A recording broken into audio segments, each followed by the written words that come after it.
tidak mematuhi atau pengen mundur bakal dikenakan tarif lebih tinggi lagi. Sikap Indonesia gimana? Padahal kan bermasalah MA dan dia. Nah, tadi yang saya sampaikan bahwa saat ini kita lagi melakukan diskusi-diskusi, termasuk juga Sebentar Mas, diperjelas lebih jelas lagi. Diskusinya soal apa? Diskusi terkait dengan tadi konfirmasi. Kalau kita udah melakukan kerjasama kan nggak mungkin dong kita dapat tarif yang jauh lebih besar. Itu kan secara logik gak nyambung. Kalau misalkan kita udah punya SEPA atau punya kerjasama Bu, FTA Pak, terus kita dapatnya justru lebih gede kan sangat tidak nyambung. Bahkan kalau misalkan kita kena tarif di atas MFN aja tuh kita bisa melakukan pengajuan ke gugatan ke WTO. Ini kita udah bekerja sama lalu malah lebih rendah. Tapi yang mau saya sampaikan juga bahwa tadi kalau misalkan kita lihat saat ini ya Bu ya, kan kita nggak pernah ada sejarahnya banjir impor dari US.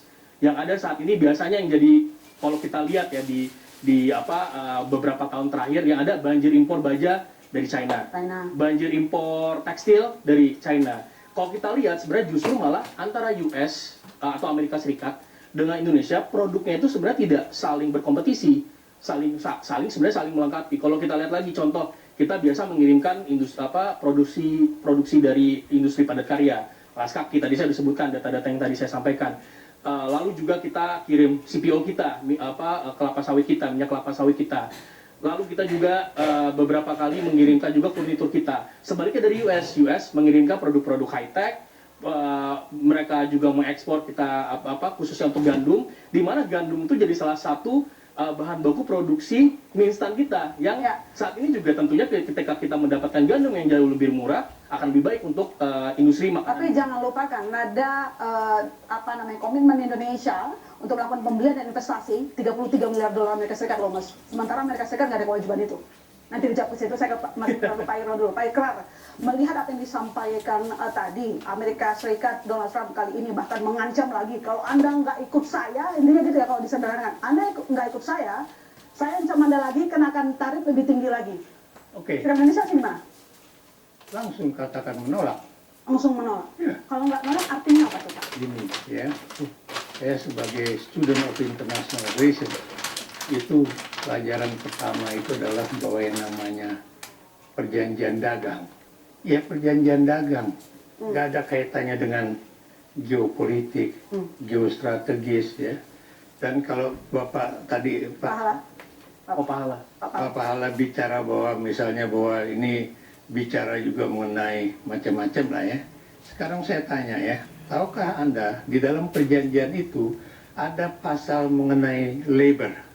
Ya, dan di situ mengatakan itu suatu pelajaran dasar yang saya dapat dalam mata kuliah international economy, itu bahwa Amerika Serikat meminta supaya Indonesia menyamakan kekuatan labor di negaranya dengan di Indonesia. Di Indonesia itu yang namanya labor itu harus mendapatkan suatu upah yang almost setara, ya, dan kemudian dia punya kebebasan untuk berserikat dan berkumpul ya. Dan ini adalah pelajaran pertama dalam hubungan ekonomi internasional ya. Bagaimana persoalan labor ini digunakan negara maju untuk menghancurkan kekuatan ekonomi negara berkembang. Kedua ya, kalau dikatakan bahwa misalnya ini timpang, buat saya bukan timpang. Indonesia diinjak-injak kemerdekaannya selama 80 tahun Indonesia merdeka ya. Apa aja? Saya beri contoh misalnya, kalau Anda mau membangun suatu yang namanya kekuatan telekomunikasi, itu harus dapat persetujuan dari Amerika Serikat. Saya beri contoh ya, kita tahu Amerika misalnya melarang negara Eropa ataupun Australia menggunakan satu produk dari Cina ya, karena ini akan terkait bla bla bla bla bla. Nah kalau kemudian kita ingin membangun suatu jaringan telekomunikasi itu sama ya. Kemudian kalau Anda perhatikan juga ya, kalau misalnya Amerika itu punya suatu kebijakan yang melarang suatu ekspor semikonduktor ya kepada, memang dia tidak menyebutkan nama, tetapi dia bilang the third party. The third party sebenarnya itu Cina juga ya. Misalnya kalau ingin membangun jaringan telekomunikasi itu juga harus tanya sama Amerika, boleh nggak gitu. Kemudian kalau Anda perhatikan lagi ya, tadi soal yang tadi Anda bilang misalnya Anda bilang kita kalah ya. Begitu bukan kalah, diinjek-injek, kita memang benar-benar nggak punya kemerdekaan. 280 juta orang Indonesia tidak lagi memiliki suatu kemerdekaan apa yang disebut dalam, kalau saya dulu masih di Lemhanas, disebut Oke. Ipolexosbud Hankam. Nggak punya lagi. Kenapa nggak punya lagi?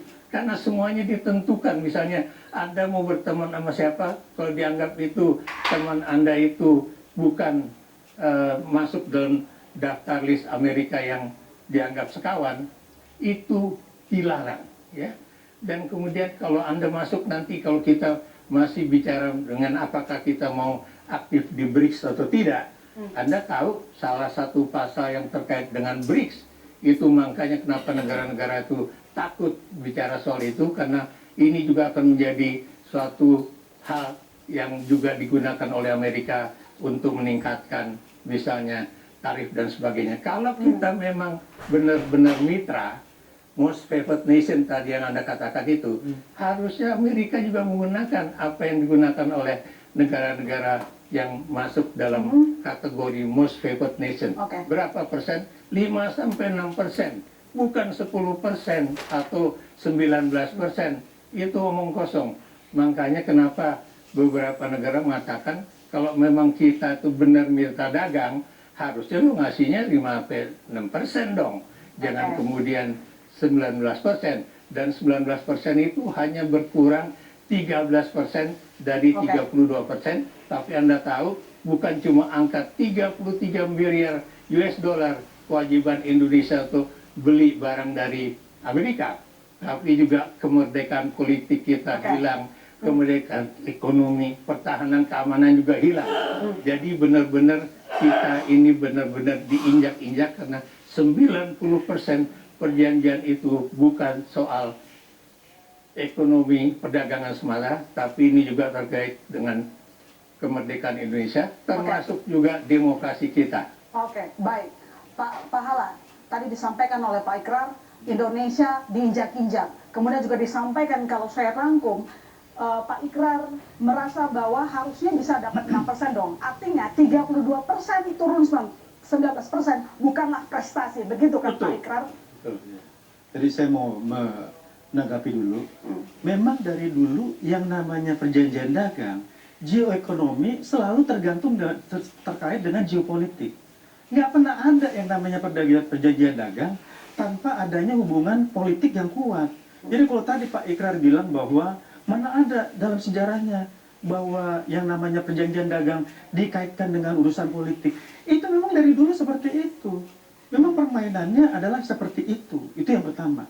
Yang kedua, memang dari dulu yang namanya negara-negara barat, negara-negara yang sudah maju, mereka akan berusaha untuk menerapkan norma-norma mereka ke negara-negara lain, termasuk juga melalui perjanjian-perjanjian, termasuk juga melalui perjanjian dagang. Jadi ini bukan sesuatu hal yang baru, sesuatu hal yang memang sudah selalu dilakukan. Permasalahannya sekarang, apakah Indonesia melalui sebuah perubahan yang terjadi sekarang, yang namanya WTO tidak berfungsi. Jadi semua urusan dagang ini tentunya harus diselesaikan dengan cara bilateral. Amerika Serikat adalah negara dengan importir paling besar di dunia saat ini. 4 triliun US dollar. Dibandingkan dengan China, 3,1 triliun US dollar di tahun 2002. Jadi Amerika Serikat memang merupakan negara yang paling besar. Ya, sekarang bagaimana kita menyikapi ini? Kita harus tumbuh secara ekonomi. Dan salah satu sektor yang memang sangat-sangat membutuhkan, khususnya karena memang competitiveness di industri yang labor intensif, yang commoditized, memang sangat tergantung kepada masalah tarif. Gitu. Jadi, ya, itu yang pertama. Kedua, bicara mengenai masalah TKDN. Memang yang namanya saat ini, di seluruh dunia, semua norma, mau itu dengan CEPA, dengan EU, mau itu kita mau menjadi bagian daripada OECD, semuanya juga akan meminta Indonesia untuk bergerak untuk bagaimana kita bisa mengurangi peraturan-peraturan yang terkait dengan penerapan TKDN. Amerika Serikat, kita melihat bahwa kalau dari sisi pengusaha, bahwa pengaruh daripada relaksasi TKDN ini terhadap competitiveness kita akan jauh lebih sedikit. Ini urusannya bilateral, bukan sesuatu yang diterapkan secara multilateral. Jadi kalau kita terapkan hal ini, bukan serta-merta kita harus buka juga dengan Cina. Kita harus khawatir dengan bagaimana urusan TKDN kalau kita berurusan dengan China misalnya. Jadi ini adalah satu hal yang strategically, kalau kita melihat ini, value creation yang bisa diciptakan Indonesia, dan yang paling penting adalah saat ini adalah bagaimana dengan 20 juta orang yang memang bekerja di industri tekstil, garment, dan juga alas kaki saat ini. Itu yang harus kita pikirkan. Oke, saya bertanggapi Pak ya. Kalau kita lihat Pak ya, benar memang ada unsur politik di situ. Tapi apakah kemudian sampai masuk ke dalam misalnya bagaimana Amerika menekan supaya yang namanya Meta ataupun Google ataupun apa itu kemudian tidak membayar uang sedikit pun terhadap publishers right Indonesia, ya. Ini kita bisa belajar dari Australia, kita bisa belajar dari berbagai negara yang kemudian menggunakan undang-undang yang mereka miliki supaya itu nggak gratis, itu satu, ya. Kemudian yang kedua, ya, bagaimana kemudian apakah kita benar-benar memiliki suatu kebebasan? Kita nggak boleh misalnya memiliki suatu kemerdekaan untuk berhubungan dengan siapa saja, ya.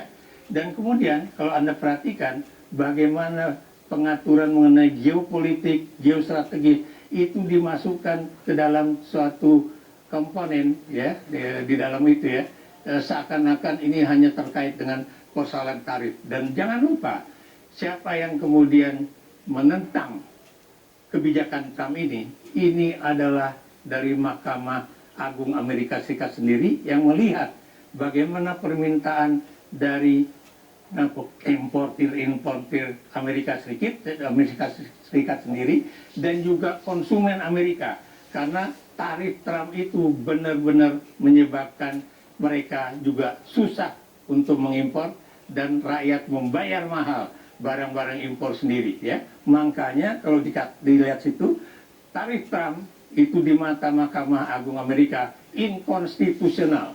Dan kalau Mahkamah Agung Amerika sudah mengatakan demikian, makanya kemudian kalau Anda lihat India menghentikan perundingan mengenai perdagangan tersebut, ya. Dan kita juga harusnya menghentikan dulu perjanjian ataupun perundingan mengenai itu. Kenapa? Sebab kalau kita melakukan seperti itu, saya mau tanya pada Anda, berapa sih yang diimpor oleh Amerika dari sandal, tekstil, dan sebagainya itu? Super besar. Itu besar tadi. Ya, tahu, tapi justru Amerika adalah negara importir. Ya, berapa paling nilainya? Saya besar bertanya untuk pada Anda. garment, tekstil, footwear, dan juga komoditas-komoditas seperti misalnya vegetable oil, kopi, dan lain-lain. Ya, berapa nilainya? Saya mau tanya sama Anda. Dibandingkan ya, misalnya total Indonesia Amerika. Selnot, pokoknya ini nggak boleh, ini nggak boleh, ini nggak boleh, ini harus dilakukan oleh Indonesia. Kalau Anda baca itu yang namanya, saya kebetulan tadi saya udah baca itu, yang ART itu, makanya saya diledek. Kamu nanti malam ngomongin apa? ART. Itu asisten rumah tangga, dia bilang gitu. Oke, baik. Saya coba ke Pak Pratama gitu. Ya.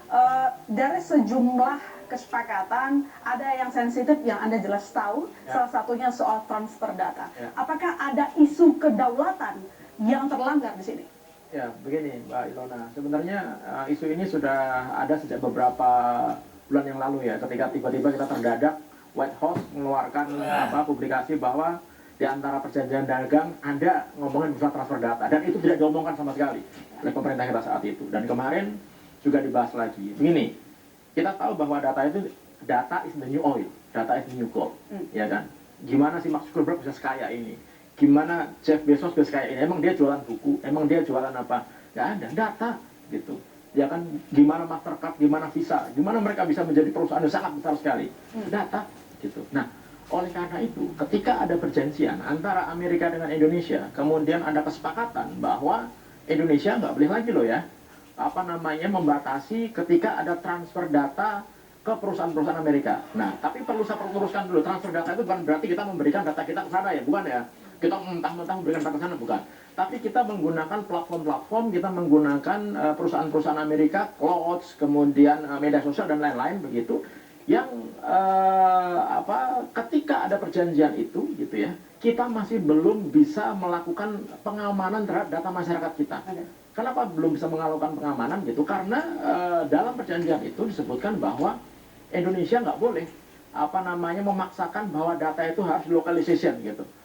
Indonesia itu nggak boleh bahwa sistem keuangan gitu itu dipaksakan harus ada di Indonesia gitu. Nah, ini yang menurut saya kita harus hati-hati. Kenapa? Ketika kita bekerja sama dengan Amerika, Amerika itu dikenal dengan negara yang nggak peduli terhadap perlindungan data pribadi.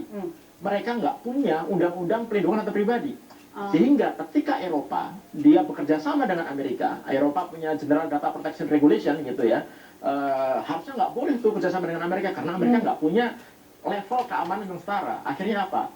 Dipaksa harus bikin perjanjian bilateral. Mas Pratama, dengan fakta yang Anda bilang barusan, Ya. tapi kan tetap ditandatangani. Kita garis bawahi di poin 33. Ya. Di poin 34, 32 maksud saya. Di poin 32 itu jelas mengatakan bahwa mengakui Amerika Serikat sebagai negara yang memberikan perlindungan data. Tapi Anda bilang mereka nggak punya, Nggak tapi dong. tetap ditandatangani. Ini, Gimana sih? mereka itu punya undang-undang namanya CLOTS, punya undang-undang visa. Visa itu Foreign Intelligence Surveillance Act gitu. Yang membolehkan pemerintah Amerika itu boleh minta data ke semua perusahaan yang ada di Amerika dimanapun dia berada di seluruh dunia gitu. Artinya kalau kita tidak memaksakan ya ada perjanjian khusus antara Indonesia dengan Amerika, saya takutnya kita akan kejadian seperti tahun 2016 ketika ada 1 juta lebih data orang Indonesia di Facebook digunakan oleh Cambridge Analytica untuk proses kampanyenya Presiden Trump tanpa izin kita. Nggak, di Amerika itu banyak perusahaan-perusahaan Amerika yang didenda besar habis-habisan oleh Eropa gitu karena menyalahgunakan data masyarakat Eropa. Kemarin terakhir Meta itu ada 400 juta US dollar. Artinya apa?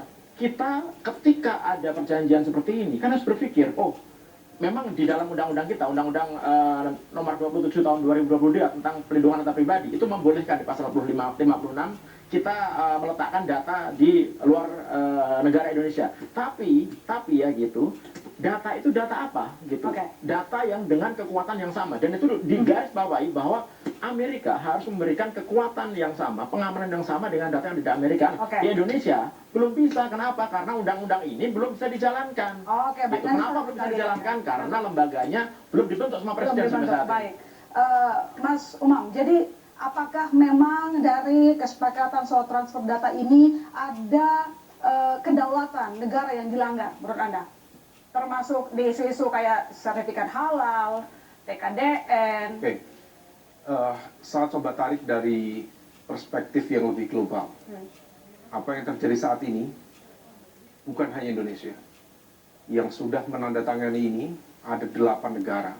At least dari sekian banyak komunitas dunia yang sudah mendapatkan quote by quote diplomatic bullying dari satu pemimpin yang terkategori barangkali erratic leader, unpredictable, bisa berubah-ubah dengan cepat, dan itu adalah sebuah realitas politik internasional yang memang karakternya sangat realis per hari ini.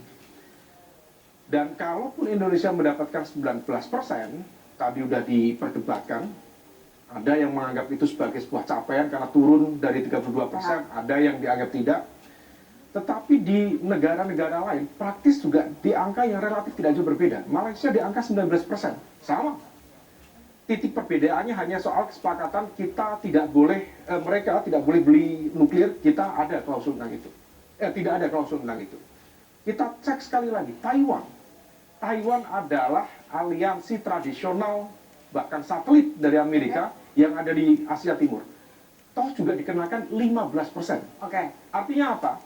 Ini satu gambar besar yang memang meletakkan ada sebuah situasi di mana US, kalau misal kita kembali pada referensi klasik ya, tulis oleh Robert Cohen, itu After Hegemony, bahwa struktur ekonomi internasional itu tidak lepas dari yang namanya kekuatan hegemon.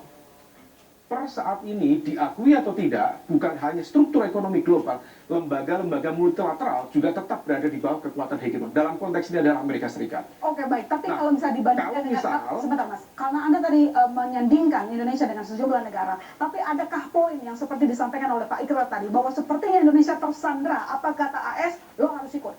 Begini, kita ya, kalau misalnya itu di dokumen itu, kita perlu dudukkan, ada dua hal yang perlu diantisipasi. Kita jangan terlalu terkecoh dengan tarif. Karena tarif itu bisa up and down. Kalau tarif, memang di beberapa konteks komoditas tertentu, kita to some extent diuntungkan. Oke, tapi kalau dari Misalnya ya, kedaulatan gimana yang tadi saya tanya, soal transfer data? di level itu harus dikelirkan. Kalau misal tadi komoditas kopi, kemudian karet, kemudian apalagi tadi garment dan lain sebagainya, kita diuntungkan, termasuk kedelai, karena praktis kita memang tidak begitu kondusif untuk menumbuhkan kedelai atau jagung. Tetapi satu hal yang harus diantisipasi, seperti terkait dengan pembelian pesawat, itu memang harus diantisipasi. Karena kalau misal yang ditawarkan oleh US per saat ini, yang terinfo di kita adalah jenis 737-800. Dan kalau misal jenis 737-800, speknya itu sebenarnya untuk perjalanan panjang. Artinya interkontinental. Sementara kita itu basisnya archipelago. Maka yang lebih cocok itu yang tipe-tipe sedang. Kalau misal dia dipaksa besar, sementara komunitas passengernya tidak begitu kuat, saya agak khawatir dengan Garuda. Itu di poin itu. Baik. Nah, di poin yang lain yang harus diantisipasi, tadi masukan dari Prof. Ikrar, Bu Kony, yang perlu diantisipasi dari kita semua ya. Karena saya yakin nggak ada di antara kita yang pro Trump tuh nggak ada. Ini Pak Pahala juga bukan pro Trump. Ini Mas Ahmad juga bukan pro Trump. Yang perlu diantisipasi adalah aspek non tarif. Baik. Maka tadi ketika Pak Ikrar menyampaikan aspek-aspek itu aspek non tarif. Jadi baik. bicara tentang CKDN, bicara tentang, saya kira semua sudah menotis. Kementerian Luar Negeri China sudah merespon secara langsung bagaimana baik. kemudian perkembangan dinamika diplomasi antara Indonesia dan US. Artinya apa? Ini memicu konstelasi yang kemudian bisa impact-nya pada konteks strategis secara ekonomi dan politik ke depan. Belum lagi yang lain-lain soal halal. Nanti saya lanjutkan soal non tarif ya, Mas Umam. Mas Agung, kesepakatan dagang udah, gabung BOP udah. Nah, jadi menurut Anda diplomasi kita naik kelas atau enggak? Karena Anda ngomong begitu. Nanti kan saya kembali sadar, tetap di Bola Liar.